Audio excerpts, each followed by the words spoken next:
So very good evening. और आज हम पढ़ने वाले हैं मध्य प्रदेश में वैदिक सभ्यता। मध्य प्रदेश में वैदिक सभ्यता का जो काल है वह 1500 ईसा पूर्व से 600 ईसा पूर्व तक माना जाता है। मध्य प्रदेश में वैदिक सभ्यता का जो काल माना जाता है वही काल माना जाता है जो कि भारत में माना जाता है, और यह 1500 ईसा पूर्व से 600 ईसा पूर्व तक माना जाता है। जैसे कि आपको पहले से ही यह पता होगा कि ईसा पूर्व, या जिसे हम बोलते हैं बिफोर क्राइस्ट, ईसा पूर्व या बिफोर क्राइस्ट हमेशा उल्टा चलता है। ये कैसा चलता है? ये हमेशा उल्टा चलता है। मैं उम्मीद करता हूँ कि आप लोगों ने इतिहास में इसको अच्छे से समझ लिया होगा। तो 1500 से कहाँ चलेगा? 600 की ओर चलेगा। तो 1500 ईसा पूर्व से 600 ईसा पूर्व। तो भारत का जो वैदिक सभ्यता का काल है वही मध्य प्रदेश में वैदिक सभ्यता का काल है। आइए हम इसको आगे डिटेल में स्टडी करते हैं। सो स्टार्ट करते हैं। तो देखिएगा, सबसे पहले क्या हुआ कि मध्य प्रदेश से संबंधित विवरण हमें कहाँ कहाँ प्राप्त होते हैं। तो अगर देखा जाए तो मध्य प्रदेश से संबंधित जो विवरण है वह हमें एक तो उत्तर वैदिक संहिता में, जो भी वैदिक संहिता उत्तर वैदिक संहिता है उसमें हमें मध्य प्रदेश से संबंधित विवरण प्राप्त होते हैं। जो ब्राह्मण ग्रंथ हैं, ब्राह्मण ग्रंथों में भी हमें मध्य प्रदेश से संबंधित विवरण प्राप्त होते हैं। इसके अलावा आरण्यक, जो आरण्यक लिखे गए थे, आरण्यक का अर्थ होता है जो जंगलों में बैठ के लिखे जाने वाले जो ग्रंथ थे, जंगलों में बैठ के जिनका चिंतन मनन एवं लेखन का कार्य किया जाता था, ऐसे ग्रंथों को हम आरण्यक कहते हैं। तो आरण्यकों में भी मध्य प्रदेश से संबंधित विवरण मिलता है। यानी कि वैदिक काल में उत्तर वैदिक संहिता में मध्य प्रदेश का विवरण मिलता है, ब्राह्मण ग्रंथों में मध्य प्रदेश का विवरण मिलता है, एवं आरण्यकों में भी मध्य प्रदेश का विवरण मिलता है। अब ऋग्वैदिक काल, तो ऋग्वैदिक काल जो है वह 1500 से 1000 ईसा पूर्व माना जाता है। यानी कि 1500 ईसा पूर्व से 1000 ईसा पूर्व माना जाता है। जैसे कि अभी हमने देखा था कि ऋग्वैदिक जो काल है, जो टोटल जो हमारा वैदिक काल है वो 1500 से कितना माना जाता है? 600 ईसा पूर्व तक, यानी कि बिफोर क्राइस्ट तक माना जाता है।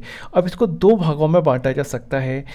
पहला काल है जो 1500 से 1000 बीसी तक, 1500 से 1000 बीसी तक, ठीक है ना। जो 1500 से 1000 बीसी तक है इसको हम कहते हैं ऋग्वैदिक काल। कौन सा काल कहते हैं? ऐसा काल जो 1500 से 1000 बीसी तक है, इसी को कहा जाता है ऋग्वैदिक काल। और दूसरा हम इसको बांट सकते हैं 1000 बीसी से 600 बीसी तक। 1000 बीसी से 600 बीसी तक जो काल हम बांटेंगे इसको हम कहते हैं उत्तर वैदिक काल। इसको हम कहते हैं उत्तर वैदिक काल, उत्तर वैदिक काल। क्लियर हो गया?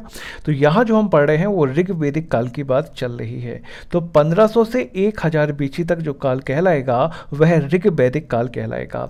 और इस ऋग्वैदिक काल में आर्य संस्कृति है वह उत्तर भारत में आकर बस चुकी थी। यानी कि सिंधु घाटी सभ्यता का जब अंत हुआ था, सिंधु घाटी सभ्यता का अंत कब माना जाता है?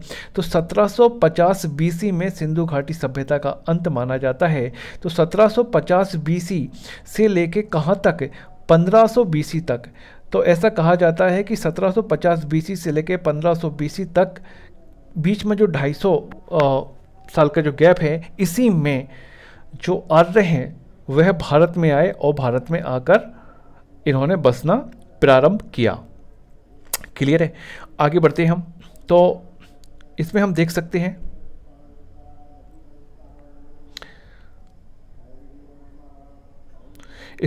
सकते हैं कि ऋग्वैदिक काल 1500 से 1000 बीसी, और आर्य जब सबसे पहले भारत में आए तो कहाँ बसे? तो उत्तर भारत में बसे थे। उत्तर भारत में आर्यों ने बसना प्रारंभ कर दिया था। उत्तर भारत में आर्यों ने बसना प्रारंभ कर दिया था। ठीक है?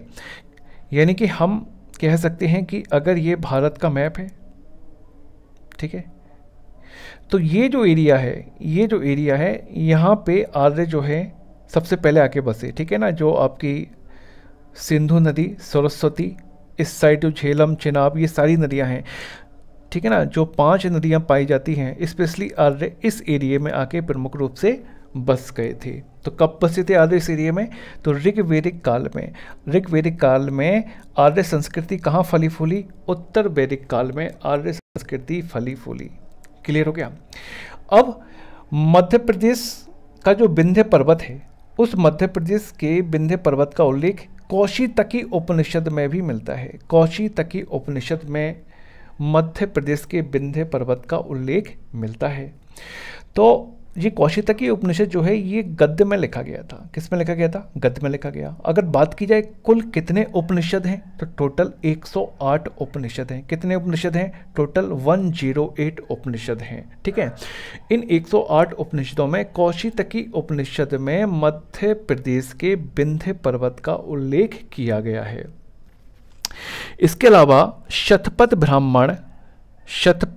ब्राह्मण एवं वैदिकोत्तर साहित्य, इन दोनों में एक शब्द मिलता है जिसका नाम है रेवोत्तरम। शतपथ ब्राह्मण एवं वैदिकोत्तर साहित्य में रेवोत्तरम नाम का शब्द मिलता है। रेवोत्तरम नाम का जो शब्द मिलता है वह बेवर के द्वारा इसका अर्थ लगाया गया है रेवा नदी से, यानी कि जो शतपथ ब्राह्मण एवं उत्तर वैदिक जो साहित्य है उसमें जो रेवोत्तरम नामक शब्द का उल्लेख मिलता है, बेवर के द्वारा इस रेवोत्तरम शब्द का अर्थ लगाया गया है रेवा नदी से, और इसी रेवा नदी को आज हम जानते हैं किस नाम से? नर्मदा नदी के नाम से जानते हैं। किस नाम से जानते हैं? नर्मदा नदी के नाम से जानते हैं। क्लियर हो गया? अब अगर बात की जाए ये शतपथ ब्राह्मण किससे संबंधित है, तो शतपथ ब्राह्मण जो है ये यजुर्वेद की जो शुक्ल यजुर्वेद शाखा है, शुक्ल यजुर्वेद की शाखा से संबंधित है शतपथ ब्राह्मण। क्लियर हो गया? तो आपको इसमें बस इतना याद रखना है कि ऋग्वेदिक काल जो 1500 से 1000 ईसा पूर्व है, इस ऋग्वेदिक काल में जो आर्य हैं वो कहाँ आके बसे थे? तो वो उत्तर भारत में आके बसे थे। दूसरी बात यह है कि विंध्य पर्वत का उल्लेख किस उपनिषद में मिलता है? तो कौशितकी उपनिषद में मिलता है। कुल उपनिषदों की संख्या कितनी है? तो 108 है। रेवोत्तरम शब्द मध्य प्रदेश की जो रेवा नदी यानी कि नर्मदा नदी से संबंधित शब्द है रेवोत्तरम, वो कहाँ कहाँ मिलता है? तो वह शतपथ ब्राह्मण और उत्तर वैदिक साहित्य में मिलता है, जिसे बेवर के द्वारा रेवा नदी के नाम से पहचाना गया। चलिए आगे बढ़ते हैं।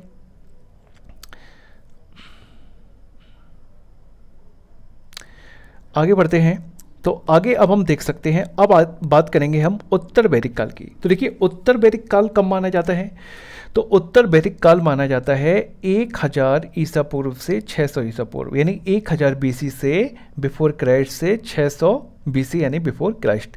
ठीक है, तो उत्तर वैदिक काल यानी कि बाद का काल है ये। तो 1000 से 600 ईसा पूर्व तक ये माना जाता है।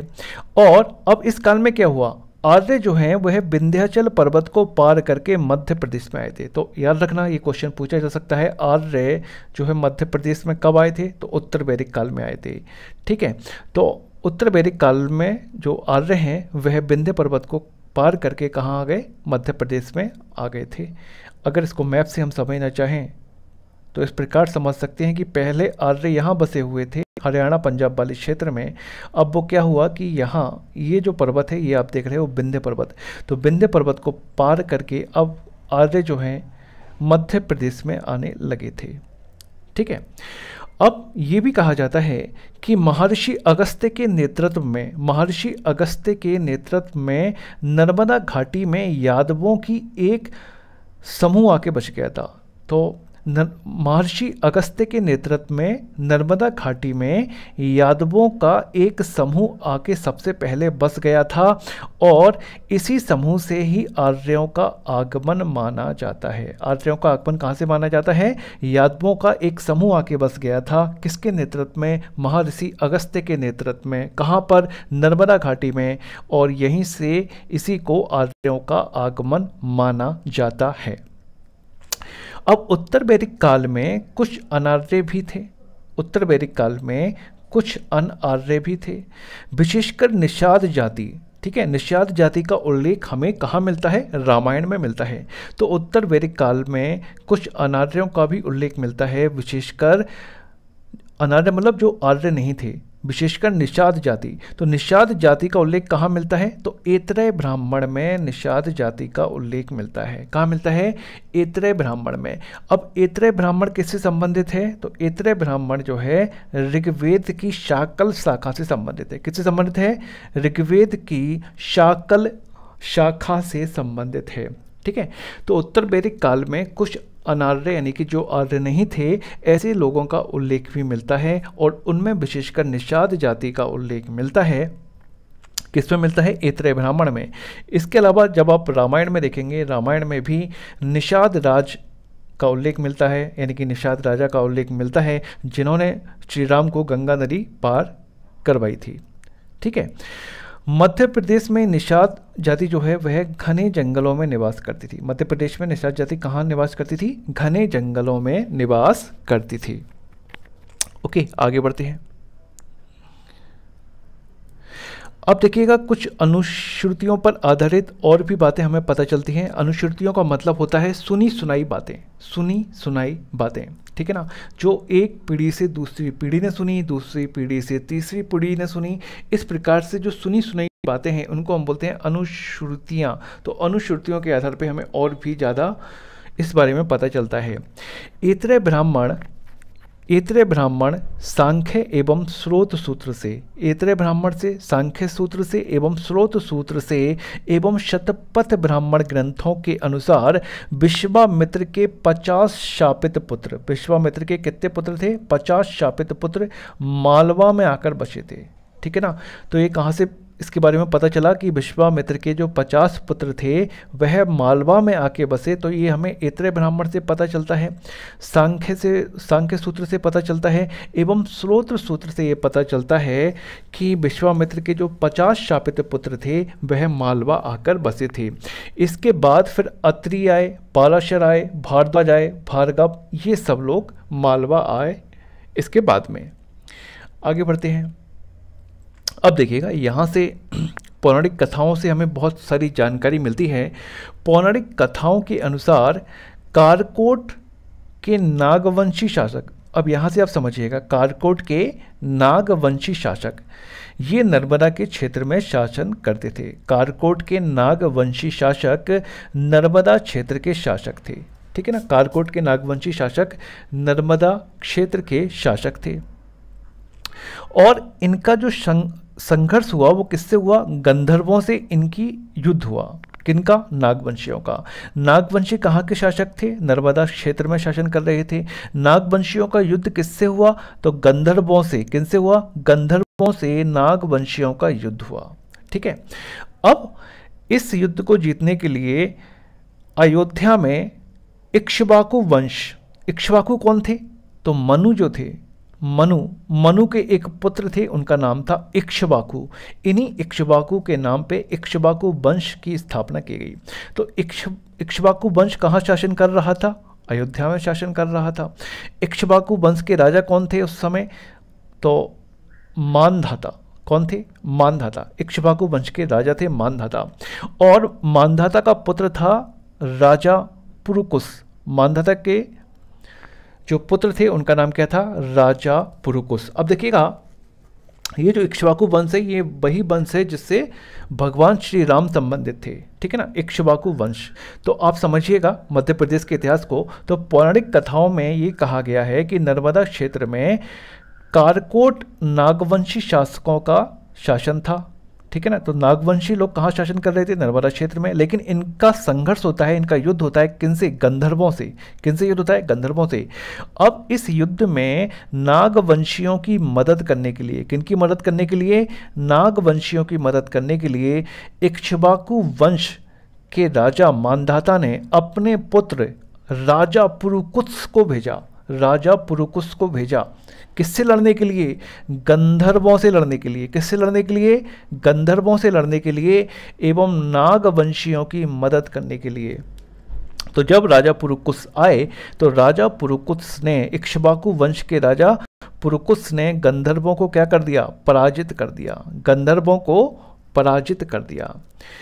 इससे क्या हो गया? नागवंशियों की जीत हो गई। और नागवंशियों ने खुश होकर इक्ष्वाकु वंश के राजा पुरुकुस, इक्ष्वाकु वंश के जो राजा थे पुरुकुस, उन पुरुकुस के साथ अपनी पुत्री रेवा का विवाह कर दिया। ठीक है ना, रेवा का विवाह किसके साथ कर दिया? राजा पुरुकुस के साथ कर दिया। देखिएगा, नागवंशियों की एक पुत्री थी और पुत्री का नाम क्या था? रेवा। तो जब इक्ष्वाकु वंश के राजा पुरुकुस ने नागवंशियों की मदद करते हुए गंधर्वों को पराजित कर दिया, तो इससे खुश होकर नागवंशी शासकों ने अपनी पुत्री रेवा का विवाह इक्ष्वाकु वंश के राजा पुरुकुस के साथ कर दिया। रेवा वही है जिसे आज नर्मदा कहा जाता है। तो रेवा का विवाह किससे किया? तो रेवा का विवाह इक्ष्वाकु वंश के राजा पुरुकुस के साथ हुआ और राजा पुरुकुस ने बाद में रेवा का नाम नर्मदा कर दिया। ठीक है, तो रेवा का नाम नर्मदा किसने रखा? तो इक्ष्वाकु वंश के राजा पुरुकुस ने रखा। ठीक है, इसमें कोई डाउट तो नहीं किसी को? क्लियर है कहानी? ठीक है, एक बार फिर से देख लीजिए। नागवंशी राजाओं का शासन था नर्मदा क्षेत्र में। नागवंशी राजाओं की पुत्री थी जिसका नाम था रेवा। जब नागवंशी राजाओं का संघर्ष चल रहा था गंधर्वों से, तो वहां से इक्ष्वाकु वंश के राजा मांधाता ने अपने पुत्र राजा पुरुकुस को नागवंशियों की मदद के लिए भेजा। राजा पुरुकुस ने आके गंधर्वों को पराजित कर दिया। इससे खुश होकर नागवंशी शासकों ने अपनी पुत्री रेवा का विवाह राजा पुरुकुस के साथ कर दिया। बाद में राजा पुरुकुस ने रेवा का नाम बदल कर क्या कर दिया? नर्मदा कर दिया। क्लियर हो गया? चलिए आगे बढ़ते हैं।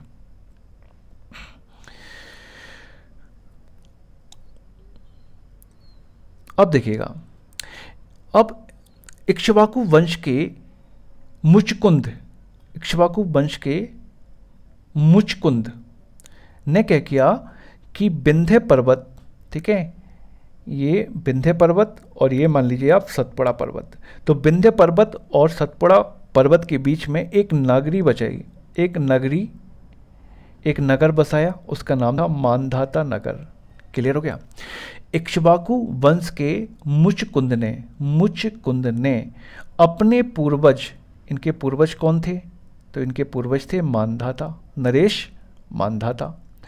अपने पूर्वज मांधाता के नाम पर विंध्य पर्वत एवं सतपुड़ा पर्वत के मध्य में एक नगर को बसाया। उस नगर का नाम क्या रखा? मांधाता नगर। मांधाता नगर, जिसे आज खंडवा के नाम से भी जाना जाता है। ये कहाँ पे है मांधाता नगर? तो नर्मदा नदी के तट पर। कहाँ पर है? नर्मदा नदी के तट पर। किसने बसाया? तो ये बसाया था इक्ष्वाकु वंश के राजा, इक्ष्वाकु वंश के मुचकुंद के द्वारा। क्लियर हो गया? किन दो पर्वतों के बीच में? विंध्य पर्वत एवं सतपुड़ा पर्वत के बीच में। तो बस क्वेश्चन यहाँ से यही बनेगा कि मांधाता नगर की स्थापना किसके द्वारा की गई? तो इक्ष्वाकु वंश के मुचकुंद के द्वारा अपने पूर्वज मांधाता के नाम पर विंध्य एवं सतपुड़ा पर्वत श्रेणियों के बीच में नर्मदा नदी के तट पर मांधाता नगरी बसाई गई। क्लियर हो गया? अब क्या हुआ कि कालांतर में मतलब आगे जाके, अभी हम आगे चलेंगे तो आगे जाके हैहय वंश, कौन सा वंश है? हैहय वंश। तो हैहय वंश के राजा माहिष्मति ने इस मांधाता नगरी पर अधिकार किया। ठीक है ना? कौन थे? हैहय वंश। यदुवंश के राजा, यदुवंश की एक शाखा थी हैहय शाखा, तो हैहय शाखा के राजा थे माहिष्मति, और माहिष्मत ने इस मांधाता नगरी पर क्या किया? अपने अधिकार में ले लिया। मतलब इसके एक किले को, एक दुर्ग को अपने अधिकार में ले लिया, जिसका नाम महेश्वर, क्या है? महेश्वर। और इस महेश्वर को उन्होंने अपने अधिकार में लेके इसका नाम क्या रख दिया? माहिष्मति रख दिया। क्या रख दिया? माहिष्मति। देखिएगा, इक्ष्वाकु वंश के मुचकुंद ने विंध्य पर्वत एवं सतपुड़ा पर्वत के बीच में मांधाता नामक नगर बसाया। ठीक है, मांधाता नामक नगर बसाया जो कि नर्मदा नदी के तट पे है, वर्तमान में जिसे खंडवा के नाम से जानते हैं। अब बाद में क्या हुआ? आगे चल के यदुवंश के हैहय शाखा, यह हैहय शाखा के एक राजा थे राजा माहिष्मत। राजा माहिष्मत ने मांधाता नगरी पर आक्रमण किया और इसके कुछ भाग यानी महेश्वर को अपने कब्जे में ले लिया, और इसी महेश्वर का नाम आगे चल के क्या रखा गया? माहिष्मति नाम रखा गया। क्लियर है? चलिए आगे बढ़ते हैं। अब देखिएगा, आगे ये होता है कि अंतिम मनु वैवस्वतु के 10 पुत्र थे। अंतिम मनु वैवस्वतु के 10 पुत्र थे। इनमें से एक पुत्र जिसका नाम क्या था? कारुष। ठीक है, अंतिम मनु वैवस्वत के 10 पुत्र थे। इनमें से एक पुत्र था जिसका नाम था कारुष। इस कारुष के नाम पर ही किसकी स्थापना की गई? कारुष वंश की स्थापना की गई। कारुष वंश की स्थापना की गई। और कारुष वंश ने कहाँ राज किया? तो कारुष देश पर राज किया। कारुष वंश के नाम पर ही क्या बसाया गया? कारुष देश। और ये जो कारुष देश है ये कहलाता है आपका बघेलखंड। बघेलखंड। तो यहाँ पे क्वेश्चन आ सकता है कि वैदिक काल में उत्तर वैदिक काल में बघेलखंड पर किस वंश का शासक था? तो ऑप्शन में आपको मिल जाएगा कारुष वंश। ठीक है ना। तो कारुष कौन थे? तो मनु के जो 10 पुत्र थे उन 10 पुत्रों में से एक पुत्र थे कारुष, और उन्होंने अपने नाम पर कारुष वंश चलाया और उन्होंने कारुष देश पर शासन किया। कारुष देश कहाँ है? तो जो हमारा वर्तमान बघेलखंड का क्षेत्र है, मध्य प्रदेश का जो बघेलखंड का क्षेत्र है वही कहलाता है कारुष देश। तो यहाँ पर मनु के पुत्र कारुष ने शासन किया था। क्लियर हो गया? अब देखिएगा, आगे बढ़ते हैं हम। अब इसी में आप देखिएगा, ये तो हमने पढ़ लिया मनु का एक पुत्र था जिसका नाम क्या था? कारुष, और इसने कारुष वंश के माध्यम से कारुष देश पर शासन किया। कारुष देश को किस नाम से जाना जाता है? बघेलखंड के नाम से जाना जाता है। अब मनु की एक पुत्री भी थी। मनु की एक पुत्री थी। ठीक है ना। और मनु की जो पुत्री थी, पुत्री का नाम था इला। क्या नाम था भाई? इला। अब मनु की पुत्री इला की जो शादी हुई वो हुई राजा सोम से। किससे हुई? राजा सोम से। अब ये जो राजा सोम थे ये किस वंश से संबंधित थे? राजा सोम थे चंद्र वंश से संबंधित। चंद्र वंश से संबंधित थे। तो मनु की पुत्री इला और राजा सोम का विवाह हुआ। इन दोनों के विवाह के पश्चात जो साम्राज्य का नाम पड़ा वो साम्राज्य का नाम पड़ा एल साम्राज्य। एल साम्राज्य। एल साम्राज्य। क्लियर हो गया? मनु की एक पुत्री भी थी। मनु की पुत्री का नाम इला था। इला का विवाह हुआ सोम से। राजा सोम कौन थे? चंद्र वंश से संबंधित थे। इन दोनों के विवाह के फलस्वरूप क्या हुआ? एक साम्राज्य अस्तित्व में आया और उस साम्राज्य का नाम है एल साम्राज्य कहलाएगा वो। ठीक है ना। तो एल साम्राज्य का विस्तार कहाँ तक था? तो बुंदेलखंड तक था। कहाँ तक था? बुंदेलखंड तक था। बुंदेलखंड तक था। ठीक है। अब इला और सोम के 2 पुत्र हुए। कौन कौन पुत्र हुए? एक पुत्र का नाम है आयु, इसे हम आगे पढ़ेंगे, आयु। और दूसरे पुत्र का नाम है अमावयु, अमावसु, अमावसु। ठीक है ना। इला तो मनु की पुत्री इला और चंद्रवंश के शासक सोम का विवाह हुआ। इन दोनों के साम्राज्य का नाम एल साम्राज्य पड़ा। इन दोनों के 2 पुत्र हुए। एक है आयु, ये देखिए लिखा हुआ है आयु, और दूसरा क्या है? अमावसु। आयु और अमावसु इनके 2 पुत्र हुए। ठीक है, क्लियर हो गया? अब आप इसको थोड़ा सा एक बार पढ़ लीजिए, देखिएगा। तो बात करते हैं चंद्रवंश की। चंद्रवंश को ही हम क्या कहते हैं? एल साम्राज्य। चंद्रवंश को ही एल साम्राज्य कहा जाता है। अब मनु वैवस्वत की पुत्री थी, उसका नाम क्या था? इला। इला का विवाह किससे हुआ? सोम से, राजा सोम से। राजा सोम किससे संबंधित थे? चंद्रवंश से संबंधित थे। तो इनके राज्य का नाम क्या पड़ गया? एल साम्राज्य पड़ा। सोम या चंद्रवंश के साम्राज्य का विस्तार कहाँ तक था? बुंदेलखंड तक था। अब सोम या पुरुरवा, अब राजा सोम का नाम क्या था? पुरुरवा भी था। तो इनके 2 पुत्र हुए आयु और अमावसु। आयु और अमावसु। चलिए आगे बढ़ते हैं।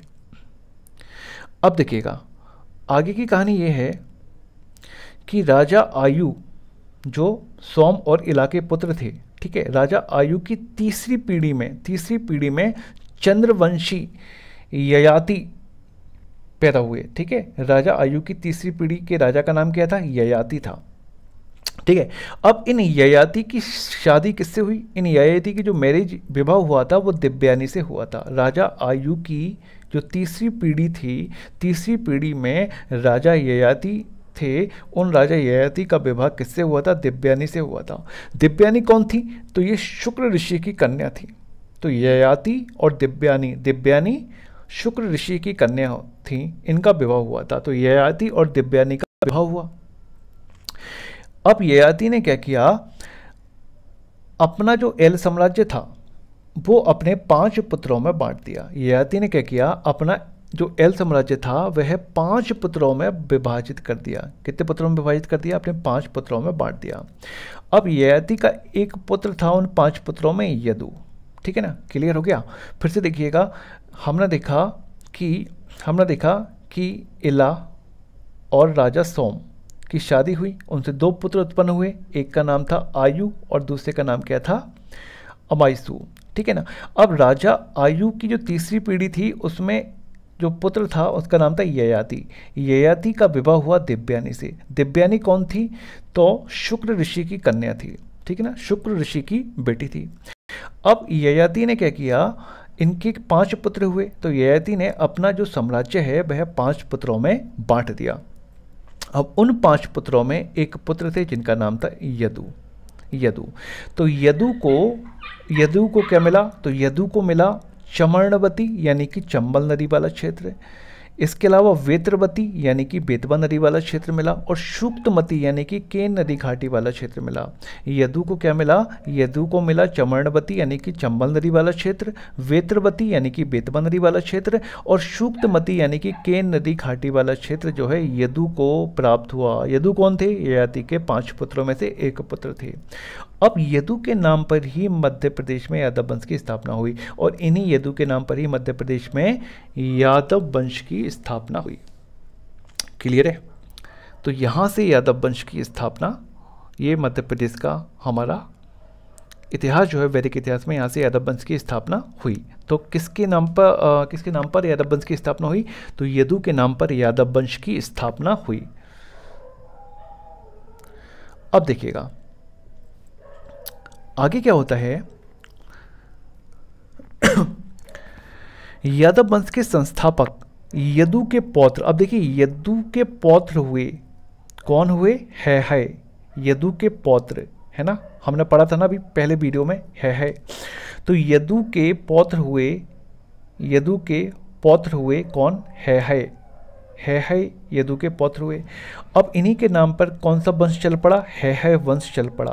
यदु के जो पौत्र थे है, उन्हीं के नाम पर है वंश चल पड़ा।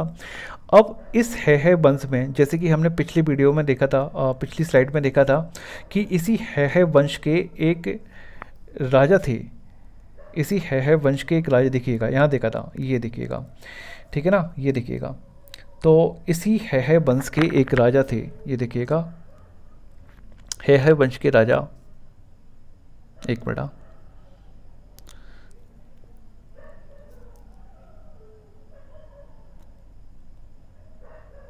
ये देखिएगा, है वंश के राजा। तो है शाखा के जो राजा थे माहिष्मत ने किस पे आक्रमण किया था, मांधाता नगरी पे आक्रमण किया था, और इस मांधाता नगरी का नाम क्या रख दिया था, माहिष्मती रख दिया था। तो है शाखा के राजा थे माहिष्मत, उन्होंने मांधाता पर आक्रमण किया था और उसका नाम क्या रख दिया था, माहिष्मती, उसका नाम रख दिया था। ये हम पढ़ चुके हैं, ठीक है। देखिएगा, तो यादव वंश के संस्थापक यदु के पौत्र है के नाम पर है वंश में, अब आगे चल के क्या हुआ, एक तो उसके राजा कौन थे, माहिष्मत थे। माहिष्मत ने किसको जीता था, तो मांधाता को जीता था, और मांधाता में महेश्वर का नाम बदल के क्या कर दिया था, तो माहिष्मती नाम रख दिया था। अब आगे चल के क्या होता है, इसी है वंश में कार्तिवीर्य अर्जुन, जिसे सहस्त्रार्जुन भी कहा जाता है, एक महाप्रतापी राजा थे, ठीक है ना। तो वेरी वेरी इंपॉर्टेंट है, कार्तिवीर्य अर्जुन किस वंश से संबंधित थे, तो है वंश से संबंधित थे। है वंश किससे संबंधित थी, तो यदु थे, यदु वंश के पौत्र, यदु के पौत्र, ठीक है, मतलब यदु के पिता, यदु के पुत्र के पुत्र, ठीक है। तो है कौन थे, तो यदु के पौत्र थे, यानी कि यदु के पुत्र के पुत्र। तो यदु के पौत्र है के नाम पर है वंश की स्थापना की गई, जिसके शक्तिशाली शासक कौन हुए, माहिष्मत हुए, जिन्होंने मांधाता को छीना और उसका नाम क्या कर दिया, माहिष्मती कर दिया। आगे चल के है वंश में शक्तिशाली शासक कौन आए, कार्तिवीर्य अर्जुन आए। कार्तिवीर्य अर्जुन बहुत ही महान शासक हुए, इन्हीं को सहस्त्रार्जुन कहा जाता है। ठीक है। ऐसा कहा जाता है कि कार्तिवीर्य अर्जुन की सहस्त्र भुजाएं थी। कैसी भुजाएं थी? सहस्त्र भुजाएं थी, बहुत सारी भुजाएं थी। ऐसा भी कहा जाता है कि इन्होंने गंगा नदी के पानी को रोक लिया था। ठीक है, और वहीं से सहस्त्रधारा जलप्रपात आपका निकला था। तो कार्तिवीर्य अर्जुन बहुत बहुत ताकतवर शक्तिशाली राजा थे है वंश के। ऐसा भी कहा जाता है कि कार्तिवीर्य अर्जुन ने लंका के रावण को भी पराजित किया था। किसको पराजित किया था? कार्तिवीर्य अर्जुन ने लंका के रावण को भी पराजित किया था। ओके, इसके अलावा क्या है, कार्तिवीर्य अर्जुन ने कारकोट के युद्ध में अनूपदेश यानी नीमाण को पराजित किया था। अनूपदेश को पराजित किया था। ठीक है, अब कार्तिवीर्य अर्जुन के बाद कौन कौन आए? तो जयध्वज आए। जयध्वज कौन थे? कार्तिवीर्य अर्जुन के ही पुत्र थे। जयध्वज के बाद फिर आए भाई तालजंद। तालजंद भी बहुत शक्तिशाली राजा थे है वंश के। फिर आए वीतिहोत्र। तो ये नाम आप याद रखिए, आपसे एग्जाम में पूछा जा सकता है। कार्तिवीर्य अर्जुन के बाद जयध्वज, तालजंद, वीतिहोत्र। उसी समय तुंडिकेर किसे कहा जाता था? दमोह को। त्रिपुरी तेवर यानी कि जबलपुर को कहा जाता था। दर्शान किसे कहा जाता था? विदिशा को। अनूप किसे कहा जाता था? निमाण को कहा जाता था। अवंती किसे कहा जाता था? उज्जैन आदि जनपद थे। तो है वंश के समय में कौन कौन से जनपद थे? तो तुंडिकेर यानी दमोह, त्रिपुरी यानी कि तेवर जबलपुर, दर्शान यानी कि विदिशा, अनूप यानी कि निमाण, अवंती यानी कि उज्जैन, ये सब जनपद उस समय पाए जाते थे। ऐसा हमें कहाँ से पता चला है? तो ऐसा हमें पुराणों से पता चला है। क्लियर है? तो कार्तिवीर्य अर्जुन का नाम याद रखिएगा, बहुत वेरी वेरी इंपॉर्टेंट। आगे बढ़ते हैं। अब देखिएगा, अब कार्तिवीर्य अर्जुन के पुत्र कौन थे? जयध्वज। जयध्वज ने अवंती यानी मालवा पर राज्य किया था। तो ये इंपॉर्टेंट है। तो क्वेश्चन आएगा, है वंश के किस शासक ने अवंती यानी मालवा पर राज्य किया था? तो आप ऑप्शन टिक करेंगे, राजा जयध्वज ने। ठीक है, और ये किसके पुत्र थे? ये अर्जुन के पुत्र थे, जयध्वज। अब अवंती नाम कैसे पड़ा? तो अवंती नाम जयध्वज के पुत्र, अब जयध्वज के भी पुत्र थे, उनका नाम क्या था? अवंती। तो अवंती के नाम पर ही बाद में अवंती नाम जो है मालवा का पड़ गया। अवंती नाम जयध्वज के पुत्र अवंती नामक राजा के नाम पर बाद में पड़ा था। तो अवंती नाम वहाँ से पड़ा है, उज्जैन का अवंती नाम या मालवा का अवंती नाम कहाँ से पड़ा? तो अर्जुन के पुत्र जयध्वज और जयध्वज के पुत्र कौन थे? अवंती। जयध्वज के पुत्र थे अवंती और इन्हीं के नाम पर आगे चल के क्या नाम पड़ गया? मालवा का नाम अवंती पड़ गया। तो ये हमने वैदिक मध्य प्रदेश का इतिहास कंप्लीट किया। अभी हम इसके अगले लेक्चर में रामायण और महाभारत कालीन जो भी घटनाएं हुई थी मध्य प्रदेश में, हम उनका अध्ययन करेंगे। So thank you so much.